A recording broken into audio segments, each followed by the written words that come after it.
सन्माननीय पाहुण्यांचे, उपस्थित मित्रमंडळींचे, नातेवाईकांचे, सहृदयांचे मनापासून स्वागत करते।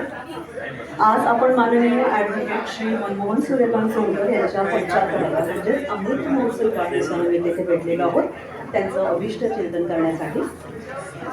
75व्या वाढदिवसाला इंग्रजीमध्ये डायमंड जुबली म्हणतात असं मला गुगल विद्यार्थ्यांनी सांगितलं आणि ते वाचल्यानंतर मला ते लगेचच पटलं, कारण आज आपण अशाच एका हिऱ्यासारख्या माणसाचं 75 वर्ष आणि अविरत कार्यरत राहणाऱ्या, निश्चित ध्येयाकडे लक्ष ठेवून मार्गक्रमण करणाऱ्या, आलेल्या संकटावर, आयुष्यातील संघर्षांना अविचलपणे भिडणाऱ्या कर्मयोगी माणसासाठी तुलनेने 75 वर्ष हा तसा छोटाच काळ म्हणायला हवा। आज आपण ॲडव्होकेट मनमोहन सोनकर यांच्या 75 सकारात्मकता, बुलंद आवाज आणि तो आवाज योग्य कारणांसाठी वापरण्याची प्रगल्भता, तेजबुद्धी म्हणजेच आपले आजचे उत्सव मूर्ती माननीय ॲडव्होकेट मनमोहन सूर्यकांत सोनकर। चला तर मग आजच्या ह्या संस्मरणीय अमृत महोत्सवी कार्यक्रमाची सुरुवात आपण दीपक प्रज्वलनाने करूया। यासाठी माननीय डॉक्टर गजानन रत्नपारखी, अध्यक्ष समाजश्रेष्ठी अखिल भारतीय दैवज्ञ समाजोन्नतीची परिषद अध्यक्ष आणि कार्डिओलॉजिस्ट, शिवाय गौरव समितीचे सगळे सदस्य यांनाही विनंती करते की त्यांनी दीप प्रज्वलनासाठी स्टेज जवळ यावं। शिवाय ॲडव्होकेट मनमोहन सूर्यकांत सोनकर यांनी सुद्धा स्टेज जवळ यावं अशी त्याला विनंती करते।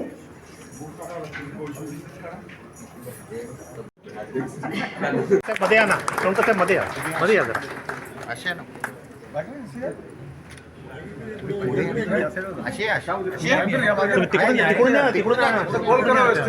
तिकडून या।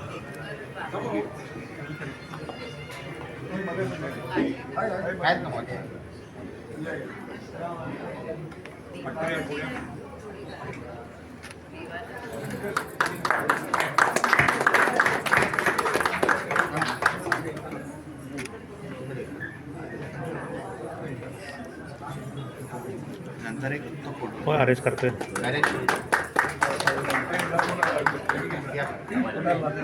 अर्धांगिनी घ्या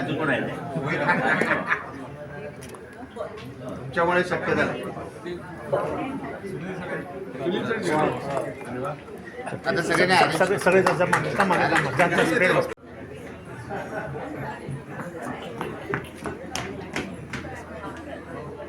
थँक्यू।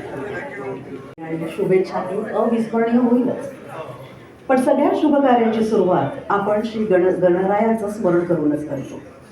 सुखकर्ता, दुःखहर्ता, विघ्नहर्ता, 14 विद्यांचा 64 कलांचा अधिपती असं ज्याचं वर्णन करतो। वक्रतुंड महाकाय सूर्यकोटी समप्रभ निर्विघ्नं कुरु मे देव सर्वकार्येषु सर्वदा अशी प्रार्थना करतो। अशा श्री गणरायांना वंदन करून त्यांचे आशीर्वाद घेऊन आपण या 75व्या वाढदिवसाच्या हर्षोत्सवाला सुरुवात करूया। ही गणेश वंदना आपल्या समोर सादर होणार आहे। सादर करते आहेत कुमारी ग्रीष्मा श्रीकांत वहाळकर आणि कुमारी आरुषी श्रीकांत वहाळकर। याचं नृत्य दिग्दर्शन केलं आहे श्री अनिल सुतार व कुमारी प्रियंका फणसुरकर। तेव्हा आपण टाळ्यांच्या गजरात कुमारी ग्रीष्मा आणि कुमारी आरुषी यांचं स्वागत करूया। ते आपल्याकडे सादर करतात गणेश वंदना।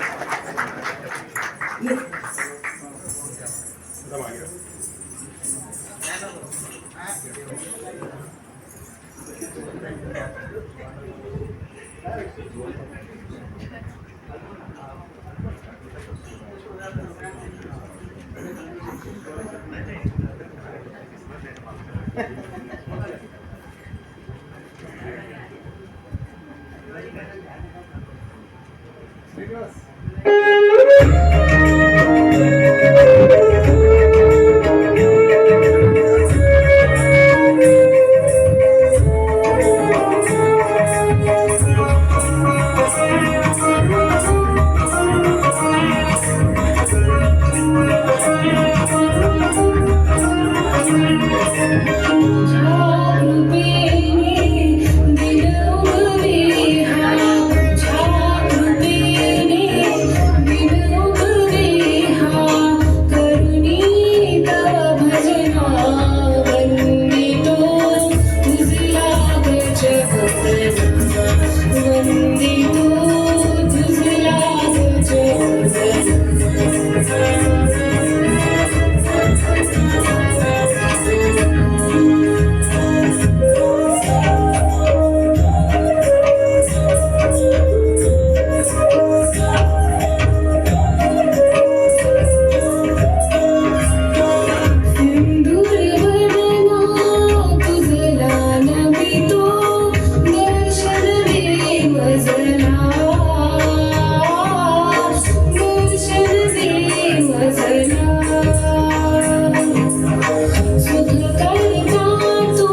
स्पष्ट असेल तर मनही विचलित न होता सतत कार्यरत राहतं. आणि ह्याचं सगळ्यात मोठं उदाहरण म्हणजे छत्रपती श्री शिवाजी महाराज आणि त्यांचे मावळे. निष्ठा असा शब्द ऐकला की हेच पहिले डोळ्यासमोर उभे राहतात. माझ्याकडे तुमच्या आनंद झालाय तुमचा हो ऐकून. जरा मोठ्याने आला असता तर अजून आनंद झाला असता. थँक्यू. आई जिजाबाई साहेबांच्या निष्ठेमुळे स्वराज्य व्हावं या त्यांच्या इच्छेला शिरसावंद्य मानून आपलं संपूर्ण आयुष्य समर्पित केलेलं हिंदू धर्मरक्षक व जाणता राजा असं ज्यांचं वर्णन केलं जातं असे श्री छत्रपती शिवाजी महाराज हे अखंड भारताचे आणि जगातल्या अनेकांचे प्रेरणास्थान आहेत. त्यांच्या मावळ्यांच्या निष्ठेच्या असंख्य गोष्टी ऐकतच आपण लहानाचे मोठे झालो आहोत. आधी लगीन कोंडाण्याचं ही गोष्ट किंवा असं म्हणजे आधी लगीन कोंडाण्याचं म्हणणारे तानाजी मालसुरे यांची गोष्ट आपण ऐकली. राजे पन्हाळगडावर सुखरूप पोचेपर्यंत जीवाची बाजी लावून पावनखिंड रोखून धरणारे बाजीप्रभू देशपांडे यांना कोण दिसले. आणि वेडात दौडलेले 7 काय असंख्य वीर आहेत ज्यांची नावं आपल्याला आजही माहीत नाहीत. आणि ह्यांच्यासारखेच कितीतरी जण आहेत ज्यांच्या निष्ठेमुळे आज आपण स्वतंत्र भारतात इतक्या सन्मानाने मानाने आणि जबाबदारीने जगतो. परकीयांच्या आक्रमणापासून मुक्त असं स्वराज्य हिंदू राष्ट्र व्हावं अशी दुर्दम्य महत्वाकांक्षा आणि इच्छाशक्ती बाळगणाऱ्या पराक्रमी राजांच्या आयुष्यातला सगळ्यात महत्त्वाचा टप्पा म्हणजे शिवराज्याभिषेक. ह्याच शिवराज्याभिषेकाचं तेजस्वी सादरीकरण आपल्यासमोर होणार आहे संगीत शिवराज्याभिषेकाचा या कार्यक्रमातून. यासाठी मी लेखक कवी गायक संगीतकार श्री अनिल नलावडे यांना स्टेजवर आमंत्रित करते आणि या कार्यक्रमाचं निवेदन करते श्रीमती पद्मश्रीराव. कृपया त्यांनी टाळ्यांच्या प्रचंड कडकडाटात आपण या दोघांचे स्वागत करूया. या कार्यक्रमाच्या निवेदनाची धुरा मी आता पद्मश्रीराव यांच्याकडे सोपवतो. नमस्कार.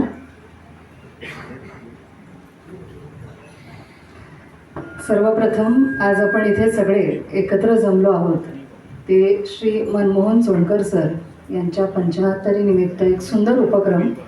आणि जेव्हा अनिल नलावडे सरांनी मला सांगितलं की या उपक्रमाला आपण शिवचरित्र सादर करतोय तेव्हा मी 2 मिनटं विचारात पडले की खरोखर अशा विचारांनी प्रेरित जी व्यक्ती आहे श्री मनमोहन सोनकर सर यांचं मला खरंच कौतुक वाटलं. कारण शिवचरित्र म्हटलं की लोक साधारणतः शिवजयंती राज्याभिषेक असे ठरलेले प्रसंग आहेत, पण दररोजच्या आयुष्यात जे शिवचरित्र खऱ्या अर्थाने जगतात त्यातल्या कमी व्यक्तींपैकी आज इथे मला एक व्यक्ती सापडली आणि त्यांनी या निमित्ताने हा उपक्रम इथे घेण्याचं ठरवलं. त्याबद्दल मनापासून धन्यवाद सर. आणि तुमच्या या सुंदर कारकिर्दीला आणि तुमच्या उत्तुंग आयुष्याला आणि आरोग्याला आमच्याकडून मनापासून शुभेच्छा. संगीत शिवस्वराज्य गाथा मी पटकन सांगते काय आहे कार्यक्रम. तर गेली 15 वर्ष आम्ही सईशा प्रोडक्शन्स मुंबई अंतर्गत संगीत शिवस्वराज्य गाथा हा कार्यक्रम सादर करतोय. 45 नवगीतांमधून संगीतमय शिवचरित्र सादर होतं. त्याचं संकल्पना, त्याचं लेखन, गीत, संगीत हे श्री अनिल नलावडे यांचं आहे, जे आज आपल्यासमोर त्यांचीच काही गाणी सादर करणार आहेत. आणि चलचित्रांच्या माध्यमातून त्याच्यानंतर निवेदनाच्या माध्यमातून आम्ही हा उपक्रम गेली 15 वर्ष राबवतोय. नुकतंच 5 एप्रिलला आम्ही सिंगापूर वासियांसाठी हा कार्यक्रम करून आलो आणि त्याला खूप सुंदर आम्हाला असा प्रतिसाद लाभलेला आहे. त्याचसोबत मराठा लाईट इन्फंट्रीच्या 6,500 सैनिकांसाठी बेळगाव येथे कार्यक्रम केलेला आहे. IIM अहमदाबादच्या 2,500 मॅनेजमेंटच्या विद्यार्थ्यांसाठी हा उपक्रम झालेला आहे. शिवचरित्र म्हटलं की मगाशी ताईंनी सांगितलं तसं की काही निवडक प्रसंग आहेत. तसे निवडक प्रसंग आपल्या डोळ्यासमोर येतात. म्हणजे आधी लगीन कोंढाण्याचं मग माझ्या रायबाचं, किंवा बाजीप्रभू देशपांडे म्हणजे लाख मेले तरी चालतील, लाखांचा पोशिंदा मरता कामा नये, ह्या सगळ्या गोष्टी ऐकतच आपण लहानाचे मोठे झालो आहे. महाराज हे थोर आहेतच, पण महाराजांसोबत जी लढलेली मंडळी आहे ती त्या निष्ठेने एकसंधपणे लढलेली आहे आणि त्यांचाही यथोचित त्यांच्याबद्दल माहिती पोचवणं ही आमची जबाबदारी, नैतिक जबाबदारी आहे. आणि म्हणूनच संगीत शिवस्वराज्य गाथामध्ये तुम्हाला पोवाडे मिळणार नाहीत ऐकायला, पण गाण्यांच्या माध्यमातून प्रत्येक प्रसंग आम्ही लोकांपुढे मांडतो. आता याच्यात शिवजन्म आधीचा काळ ते शिवराज्याभिषेक आणि राज्याभिषेकानंतरही 27 वर्ष जे मराठी लढले हा पूर्ण कालपट 45 गीतांमधून सादर होतो. त्यातले निवडक आम्ही आपल्यासमोर आज इथे सादर करणार आहोत. तर आमच्या कार्यक्रमाचं ब्रीदच आहे, चला शिवचरित्र स्मरूया, राष्ट्र घडवूया. या राष्ट्र कार्यात आमचा हा खारीचा वाटा आहे संगीत शिवस्वराज्य गाथा या माध्यमातून.